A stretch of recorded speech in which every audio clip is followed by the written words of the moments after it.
నమస్తే, నేను ప్రశాంత్. మనం ఎప్పుడెప్పుడని ఎదురు చూస్తున్న కూలీ మూవీ అయితే రానే వచ్చేసింది. ఇక అందులో మన నాగార్జున గారు ఏ విధంగా చూపించారు, సో మన రజనీకాంత్ గారిని ఏ విధంగా చూపించారు అనేది అయితే చూద్దాము. అండ్ మూవీ ఏ విధంగా ఉంది అనేది అయితే తెలుసుకుందాం. దీని గురించి అయితే మాట్లాడేందుకు ప్రస్తుతం మనతో పాటు సినీ క్రిటిక్ జయదేవ్ గారు ఉన్నారు. నమస్తే అండి. నమస్తే ప్రశాంత్. ఈ కూలీ మూవీలో నాగార్జున గారిని, అదేవిధంగా మన రజనీకాంత్ గారిని ఏ విధంగా చూపించారు, అండ్ మూవీ ఏ విధంగా ఉంది, బీజిఎం కానివ్వండి, స్క్రీన్ ప్లే కానివ్వండి, డైరెక్షన్ కానివ్వండి, సో ఓవరాల్గా మూవీ ఏ విధంగా ఉంది? అంటే సినిమా రివ్యూ పరంగా చూసుకుంటే ఎల్సీయూ డైరెక్టర్ కొత్తగా పేరు లోకేష్ కనకరాజ్కి, అంటే సినిమాటిక్ ఎల్సీ అంటే లోకేష్ కనకరాజ్ యూనివర్స్ అని అంటున్నారు. సినిమాటిక్ యూనివర్స్ అని ఇంకొకటి లోకేష్ కనకరాజ్ సినిమాటిక్ యూనివర్స్ అనే కాన్సెప్ట్ అనేది ఒక విధంగా సౌత్లో ఆయన ఇంట్రడ్యూస్ చేశారని చెప్పాలి. నార్త్లో కూడా ఉన్నాయి, కానీ అట్లాంటి సినిమాకి లింకప్ అయ్యేవి లేవు, దీంట్లో కూడా లేవు. బట్ ఆయన అట్లా క్రియేట్ చేసుకున్నాడు. ఇప్పుడు ఖైదీ, విక్రమ్ ఇలాంటి బ్లాక్ బాస్టర్లు తీసిన తర్వాత విజయ్తో ఒక సినిమా, తలపతి విజయ్తో, సో అట్లాంటి మంచి రేటింగ్ ఉన్న డైరెక్టర్. సో అటువంటి వ్యక్తి పెద్ద పెద్ద స్టార్ కాస్టింగ్, అంటే మన రజనీకాంత్ గారు, సత్యరాజ్ గారు, ఉపేంద్ర గారు, అంటే మనం రివ్యూ వరకు మాట్లాడుకుంటే సినిమా లోకేష్ కనకరాజ్ సినిమా ఎలా ఉండబోతుంది అనేది అలాగే ఉంది. మనకి ఫస్ట్ గ్లిమ్స్ ఇచ్చినప్పుడు కూడా గోల్డ్ కలర్ వాచెస్ అవన్నీ కూడా చూపించారు. కాబట్టి ఇది స్మగ్లింగ్ సంబంధించింది. అంటే మనం స్టోరీ చెప్పకూడదేమో, ఫ్యాన్స్ హట్ అవుతారు. సినిమా థియేటర్లోనే చూడాలి, ఎందుకంటే పైరసీని అవాయిడ్ చేయండి అని అంతమంది మొత్తుకుంటున్నారు. చాలా ఐబొమ్మ, మూవీ రూల్స్ లాంటివి అవాయిడ్ చేసి థియేటర్కి వెళ్ళి సినిమా చూడాలని చెప్తున్నారు. కాబట్టి అవుట్లైన్గా మాట్లాడుకుంటే ఇంకా మరి రజనీకాంత్ గారు పర్ఫార్మెన్స్ కోసమే సినిమా చూడాలి.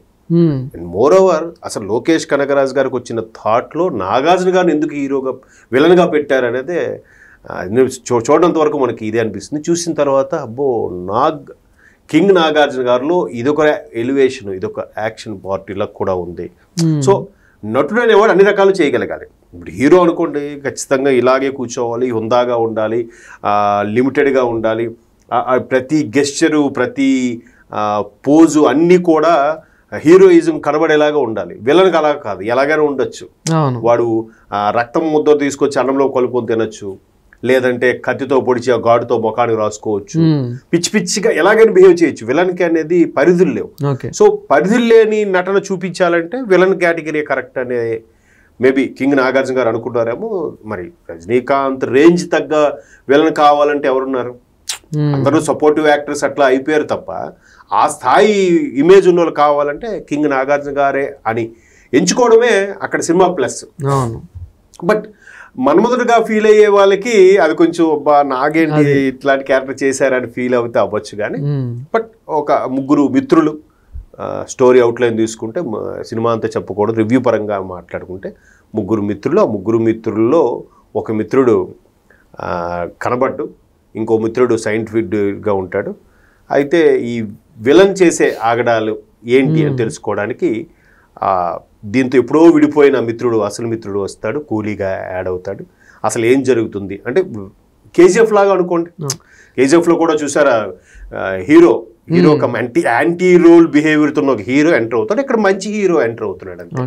సో ఒక్కసారిగా అలా ఎంటర్ అయిన తర్వాత అసలు ఏం కూలీగా ఎంటర్ అయిన తర్వాత ఏం చేస్తున్న శోభు సోయిల్ ఎవరో ఉన్నారు, పాటలో కూడా మనం చూసాం పూజా హెగ్డేతో. సో అదే ఆయన పెర్ఫార్మెన్స్ డిఫరెన్స్గా ఉంటుంది. అంటే ఆయన అక్కడ వరకు లీడ్ అనమాట. ఈ లీడ్ అంతా కూడా ఆయనకి ఇన్ఫర్మేషన్ ఇచ్చే వ్యక్తి ఎవరు? కింగ్ పేరు సైమన్. సో అట్లాగా వాళ్ళు ఒక ప్రాజెక్ట్ కోసం చేస్తుంటారు. ఆ ప్రాజెక్టు భాగంగా సత్యరాజ్ గారిని వాడుకుంటుంటారు. ఆ ప్రాజెక్టులో భాగంగానే ముగ్గురు మిత్రుల్లో ఒక మిత్రుడు కనబడకుండా పోతాడు. ఆ మిత్రుడు కోసం ట్రేస్ అవుట్ చేయడానికి వచ్చినప్పుడే ఈ సత్యరాజ్ గారిని కలవడం. ఇంకో మిత్రుడు ఎవరైతే ఉపేంద్ర.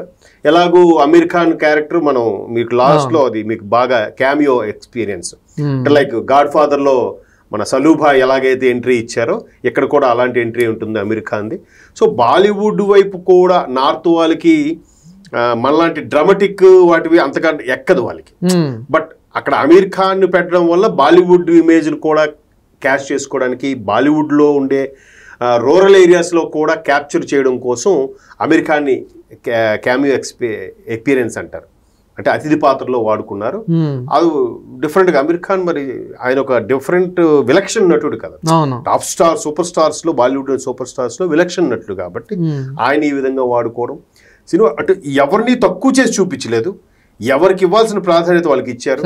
అంటే విక్రమ్ లో మనము ఏదైతే ఇప్పుడు లోకేష్ కనకరాజు గారు డైరెక్ట్ చేసిన విక్రమ్ మూవీ ఏ విధంగా అయితే డైరెక్టర్ ఆ స్క్రీన్ ప్లే ఎలివేషన్స్ ఏ విధంగా అయితే ఒక్కొక్కరికి ఇచ్చారో, సో సేమ్ అదే విధంగా ఇందులో కూడా కూలీలో కూడా ఇచ్చినట్లయితే తెలుస్తూ ఉంది మనకు టాక్ చూసుకుంటే కనుక. సో మీకు ఎలా అనిపించింది సార్, అంటే ఆ సేమ్ ఆ విక్రమ్ అంతా హైప్ ఇచ్చింది అంటారా ఈ మూవీ? యాక్చువల్గా లోకేష్ కనకరాజు గారికి కసిగా తీసిన సినిమా ఇది. ఎందుకంటే ఇప్పుడు విజయ్ తలపతి లాంటి వాళ్ళకి, కార్తీ లాంటి వాళ్ళకి హిట్స్ పడినా పడకున్నా వాళ్ళకి ఇంకా చాలా కెరియర్ ఉంది, చాలా చూడాల్సింది ఉంది వాళ్ళకి. బట్ కమల్ హాసన్, రజనీకాంత్ గారు లాంటి వాళ్ళు చాలా చూసేశారు. వాళ్ళు చూడని స్టార్డమ్, వాళ్ళు చూడని పెర్ఫార్మెన్స్ లా చెప్పండి. సో అటువంటి వాళ్ళకి మరలా ఒక సెకండ్ ఇన్నింగ్స్ లాగా కమల్ హాసన్ గారికి విక్రమ్ ఏ స్థాయిలో ఆడింది అసలు. అరే ఈయన వయసుకు తగ్గ, ఆయన పర్ఫార్మెన్స్ తగ్గ, ఆయన టాలెంట్కి తగ్గ సినిమా లాగా చూపించారు విక్రమ్ సినిమా. ఎవడు ఊహించడు అసలు కదా. సో ఇక్కడ కూడా రజనీకాంత్ గారు మేనియా డిఫరెంట్ ఉంటుంది. అసలు వితౌట్ మేకప్ చూస్తే ఈయన హీరోనా, ఈయన రజనీకాంత్ గారు ఏంటి, బట్ విత్ మేకప్ చూస్తే ఒక్కసారిగా అంటే సినిమాలో కూడా మనకి ఫ్లాష్ బ్యాక్ ఉంటుంది. ఫ్లాష్ బ్యాక్లో ముగ్గురు మిత్రులు వయసులో ఉన్నప్పుడు ఎలాగున్నారు అనేది కూడా ముగ్గురికి భలే చూపించారు. ఇప్పుడు సత్యరాజ్ గారు కట్టపగానే మనకు తెలుసు, బట్ ఆయనే ఫుల్గా సైడ్కి దువ్వేవారు. అప్పట్లో సైడ్కి దువ్వి ఒక మేసాలో పెట్టుకుని ఉంటే సత్యరాజ్ ఏజ్లో ఇలా ఉండేవారా అనిపిస్తుంది. సో ఈ సినిమాలో అదే చూస్తాం.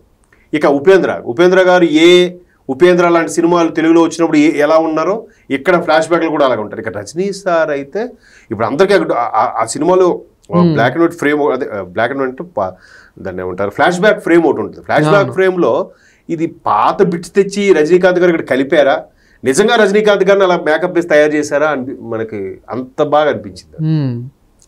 అంటే ఆయన అలాగా మేకవర్ అయిపోతున్నాడు. ఆయన మేకప్ వేస్తే అమ్మా ఈయన కదా సూపర్ స్టారు అనిపిస్తుంది, మేకప్ తీస్తే ఏంటి ఈయన పెద్ద అయినా ఏదో ముసలాయన అన్నట్టుగా చాలామంది ఫీల్ అవుతారు.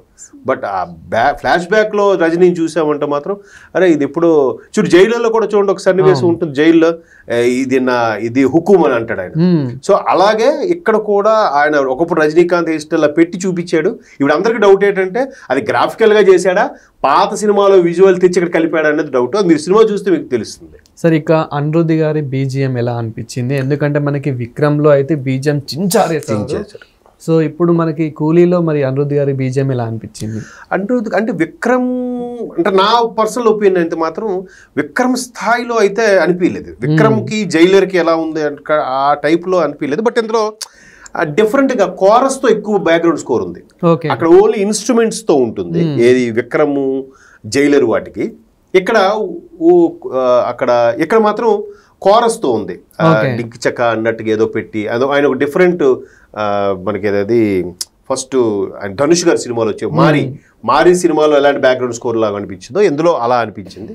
బట్ మీరు అన్నట్టు విక్రమ్కి సగం హైలైట్ అనిరుద్ధ్ బ్యాక్గ్రౌండ్ స్కోరే. సో ఇక్కడ కూడా అనిరుద్ధ్ బ్యాక్గ్రౌండ్ స్కోర్ ప్లస్ అయ్యింది. బట్ మనకు ఆల్రెడీ అలవాటు పడ్డాడు కాబట్టి ఎందుకో నాకు అంటే బ్యాక్గ్రౌండ్ స్కోర్ కన్నా సినిమా మీద ఎక్కువ కాన్సన్ట్రేషన్ వెళ్ళిపోయింది.